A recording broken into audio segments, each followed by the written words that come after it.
For today's shenanigans, I've decided that I want to make a pumpkin cake.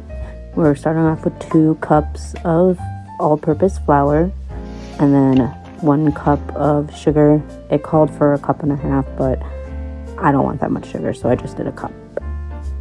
And then next is a 1/2 teaspoon of salt with my long-ass measuring spoons. And then I don't like the feeling on my hands, apparently. Next, get another long-ass teaspoon, this time. 1 teaspoon of baking soda. And then following with 2 teaspoons of baking powder.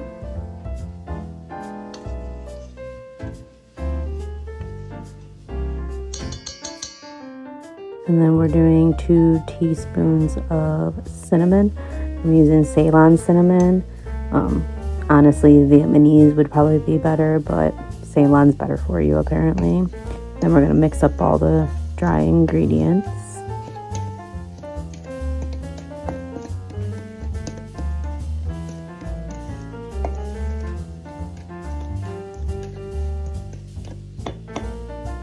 And then we'll set that aside. Get yourself a smaller bowl. And now we're going to do the wet ingredients. So 3 large eggs.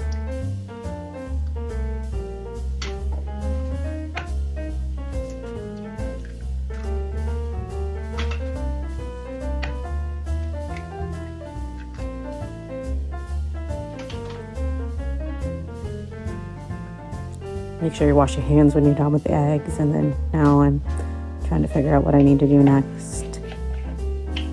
And I did. And then it's 1 cup of vegetable oil. I use vegetable oil because I'm cheap and I don't want to use the expensive oils for baking, and vegetables neutral.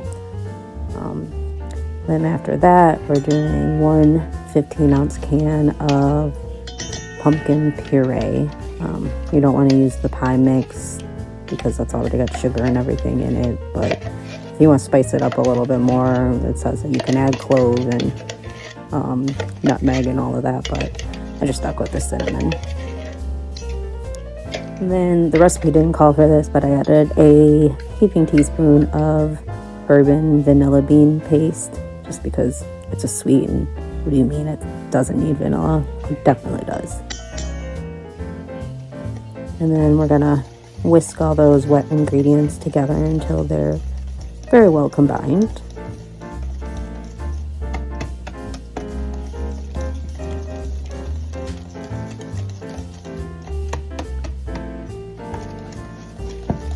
My faces are real great, but you know, it's what it looks like when I'm concentrating. Then we're going to bring back the dry ingredients and pour in the wet ingredients. Make sure you get it all out the bowl.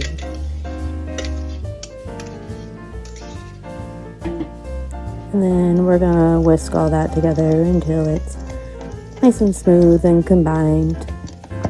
I probably could have used a hand mixer, but I guess today I decided I wanted an old school whisk. Mm-hmm.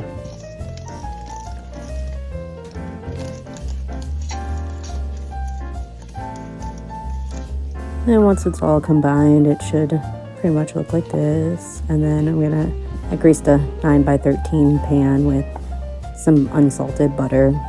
And then once you get that all greased and ready to go, you're gonna pour in the batter.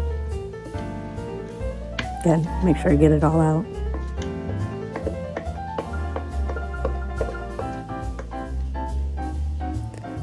And then we're gonna smooth that all out and make sure it's all as even as you can get it, I guess, so that it can go in the oven.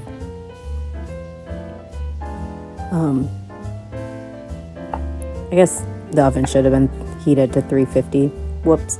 But this is what it looks like once it's all whatever. And then this is me checking to make sure it's done. Toothpick is clean, so we're going to take it out. It was in there for about 35 minutes. And then it's cooled for about an hour, so now I'm just going to cut myself a slice. Nice crumb. It's super moist.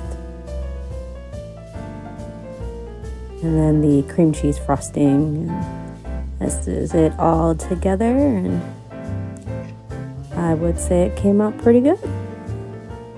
Have a good day.